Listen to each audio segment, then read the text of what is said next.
Sziasztok! Ezen a rövid kis videón belül szeretnék nektek mesélni a színekről, a festményekről, úgy, ahogy talán még eddig nem hallottátok. Mögöttem láthatjátok a képeimet. Nem mindegyik van itt most velem, csak azokat tettem ide mögém, amik számomra kicsit mélyebb energiákat hordoznak. Amikor megszületünk ebbe a világba, akkor látjuk először a fényt és az árnyékot. Én emlékszem erre, hogy amikor először beleszülettem ide a Földön, ebbe a világba, és kinyitottam a szemem, akkor olyan volt, mintha egy fájtlon keresztül látnám az egészet. Leginkább áramlásokat láttam, csillanásokat, és egy nagyon különleges élmény volt, hogy elkezdtek rám hatni a színek. Amit legelőször láttam, és mindenki szerintem láttam mélyen, az első szín, ami volt, az a vörös és a fekete.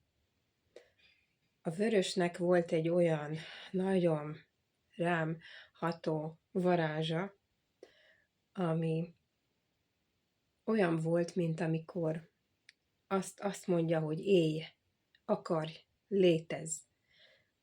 Dobogott a vörös szín, mint a szív, amikor pumpálja a vért. A vörösnek a dobogását éreztem először, amikor megszülettem, és azt a színt láttam. Utána, hogy kezdtem a világot felfedezni, kezdtem öntudatra ébredni, hogy ki is vagyok, vagy mi vagyok.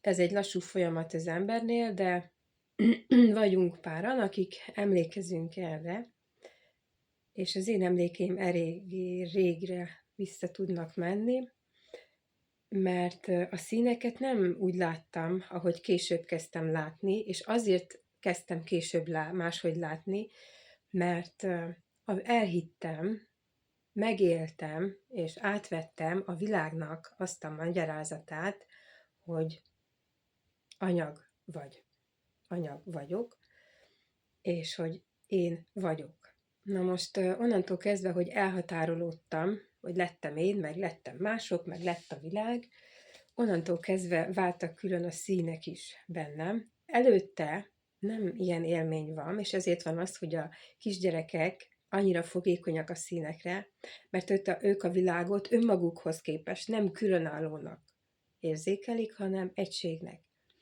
Ezért én is, amikor kicsi voltam, és beszélgettem az angyalokkal, láttam azokat, akik még itt vannak, akkor teljesen máshogy színeztem az arcokat, az embereket. Van, akinek lila volt az arca, valakinek zöld volt itt elől a szívcsatornája, mert olyankor nem különülünk el, hanem érezzük is azt, amit látunk. Most az a gond így ilyenkor már, és talán ez betegíti valahol a lelket, hogy az ember külön vált a világtól, külön vált, nincs meg az egysége, külön vált attól, ami igazában ő. Vagyis, ha én most kinézek itt az ablakon, és látom, ahogy a jég megcsillan a fák törzsén, ahogy egy macska ott kuporodik a fának az oldalában, én egy vagyok azzal, amit szemlélek. Érzem, átveszem azt az érzést, amit ő nyújt felém. És igazából a színek, amikor alkotok, akkor bennem kelnek életre, és én egyé válok azzal, ami vezeti a kezem. Ezért is akartam ezt a kis videót, mert többen kérdezték, hogy ez igazából hogy működik. Hát nehéz ezt így elmondani, de megpróbálom. A lélek folyamatosan mozog, áramlik. Az ő élettere a mozgás. A lélek hamarabb elindul, mint az ember, hamarabb érzékel, mint ahogy tudatosodik bennünk a fejünkben, hogy most mi közeledik felénk. Ilyen ez a színek világában is. A színek annak idején, amikor így megteremtődtek, akkor lehetőséget adtak a fénynek, hogy kapcsolatba lépjen az anyaggal. A színeken keresztül történik meg ez a különös, eszenciális folyamat, ahogy kapcsolódik a fény, és színekre bontja önmagát az anyagban, mert ott válik láthatóvá igazából, amúgy érzékelhető. Most ezek a színek, ezek számomra mélyebb rezgések, érzések. A vörös, ugye, amit meséltem az elején, ő áramlik mélyen, és azt mondja, hogy élek. Élj, tegyél, teremts. A kék, ő olyan, mint a lélegzet, ő áramlik, gyengéden, finoman, elmélyít, megnyugtat. Ha ránézel egy kék festményre, állsz előtte, az ő rezgései megnyugtatják a lelkedet, és elmélyítenek, hogy te képessé válj megnyílni saját mélyebb önmagad felé. A fehér, mert az is szín, a fehér, ő a minden, az egység, ő azt mondja, hogy én vagyok a mindenség. A fekete elmélyít be, egészen behúz téged, a lelked, a tudatalattid legmélyebb bugyrába, ahol önmagaddal állsz szembe, és találkozhatsz, és ott választódik el a külvilág és te. Illetve ott is történik az egyesülés. Tehát a fekete, ez egy nagyon különös, mágikus kapocs. Én szeretem használni több festményemben is, mert összeköti ezt a világot egy másik világgal. A zöld nagyon különleges. A zöld szín, amit itt pont ennél az átmenetnél a lélek találkozik más világgal, ő a harmónia, és azért van, hogy régen a kórházak falát zöldre festették, mert hogy a zöld eleve a sejtekre pozitívan hat, mert a harmónia, az egyensúly az, ami gyógyít. Amikor valaki kibillen a lelki egyensúlyából, nem azt teszi, amit jónak érez, hanem azt teszi, amit jónak gondol. Ez egy diszharmonikus állapotot ébreszt fel benne, és ő olyankor kibillent egyensúlyával a betegedés felé halad. A zöld viszont rezgés tartományában közelít, nagyon erősen benne van az egyensúly állapotban, és amikor valaki egy zöld színt vonz, ahhoz kapcsolódik mélyebben, az azért van, mert vágyik a lelke a gyógyulásra, hogy összhangban legyen azzal, amit ő valójában akar. És ez a harmónia fogja őt a gyógyulás felé egy magasabb rezgésszintre emelni és segíteni. A sárga az egy nagyon különleges szín, én Jézusnál használtam, azt nagyon szeretem, mert az maga az élet, a pezsgés. Az aranynak van egy nagyon különleges hangja, mert én szoktam hallani a színeknek a hangját. Egyszer volt egy élményem, ezt elmesélem, még fiatal voltam, és a kutyámmal hajnalba keltem, és amikor kimentem nyáron, olyan 4 óra lehetett, vagy fél 4, és akkor kezdett el derengeni a nap, akkor nyújtotta ki az első sugarait, és emlékszem, hogy hirtelen megállt minden, csend lett. A madarak elnémultak, nem fújt a szél, nem zizegtek a levelek, a kutyám fölnézett, én is, néztem a napot, és abban a pillanatban meghallottam, ahogy a legelső aranycsík megjelent az égen, a nap első sugara, meghallottam a hangját, azt a isteni gyönyörű szférazenét.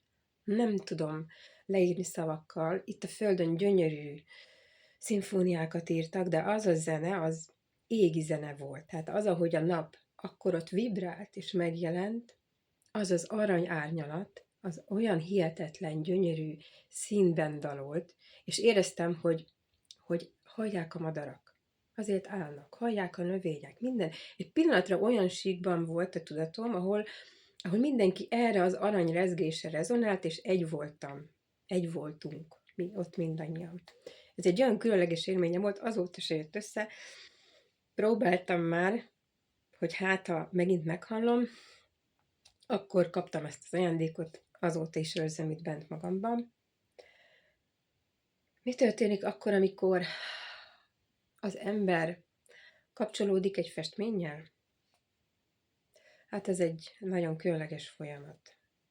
A festmény lehetővé teszi, hogy az a lélek, aki előtte áll, tisztán, befogadóan, képessé váljon megnyílni önmaga felé, és azt, amit itt bent magában hordoz, azt megélje tisztán. Ne a világ zaján keresztül, ne úgy, ahogy tanították neki, vagy ahogy mondták, hogy térképezd fel ezt a világot, miről mit gondolj, hanem úgy, mintha életedben először látnád, olyankor képessé válsz arra, hogy önmagad tiszta isteni eszenciáját megéld. Ehhez lassúság kell, nyugalom, mélység, csend.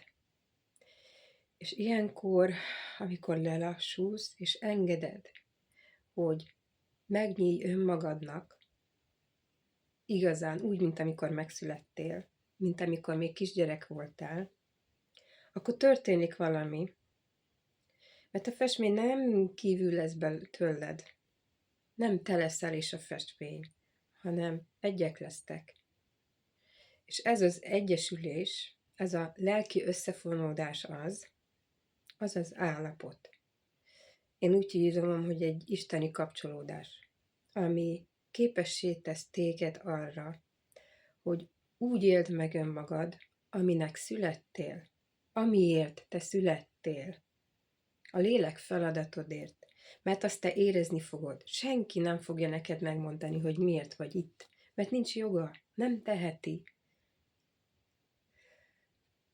Ahhoz van joga egy festménynek is, hogy téged föltárjon önmagad előtt, hogy megtanuld te érzékelni, megérteni és megélni azt, aki te valójában vagy, és tudd, hogy te a teremtés egy isteni csodája vagy. Egy szikra, ami itt van benned, itt őrzöd belül, legbelül, itt dobog a fényed. Én néha, amikor behunyom a szemem, szoktam látni itt bent, ahogy fénylek. Az én fényem az olyan fehér arany izzásban szokott előtörni itt bennem. Ezzel a fehér arany izzással szoktam festeni, és ecsetet ragadni, és néha sírok. Néha sokszor. Mert a könny az egy csatorna a léleknek, amikor az érzés már túlcsordul, mert a test feszültségben van, hiszen olyan erős energia áramlik rajta keresztül, és ezt a feszültséget a könnyen keresztül megtisztulva levezeti, megnyugtatja, és amikor a test is feloldódik, és ezért van az, hogy a festészet, a festmény, amiért én ide születtem, az nekem egy olyan út, ami lélekébresztő, és én azt szoktam mondani, és azért szoktam fohászkodni a teremtőhöz, hogy ha csak egy lelket fel tudok ébreszteni, és azt mondja ő, aki ott áll a kép előtt, hogy igen, megérintettél, kaptam tőled, és most már érzem, hogy én ki vagyok, hogy én egy isteni szikrát hordok magamba, hogy én teremtő vagyok a teremtésben, akkor már ezért megérte. Akkor ilyenkor mindig meghatódom, és hogyha valaki ezt mondja, ezt éli meg, akkor megköszönöm a teremtőnek, hogy ezt a lehetőséget nekem adta, hogy ezt az utat, és én azt kívánom mindenkinek,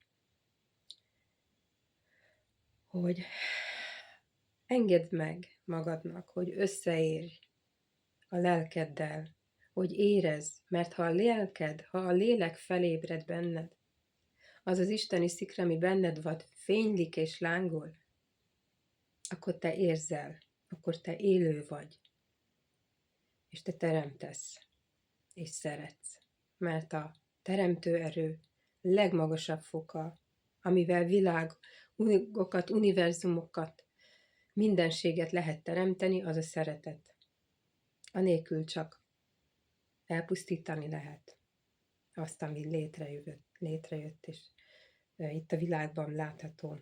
Én megköszönöm mindenkinek, aki nézett, aki érzett valamit, akiben egy kicsit megszólalt a lélek mag. Köszönöm, hogy itt voltatok, és áldás legyen rajtatok. Sziasztok!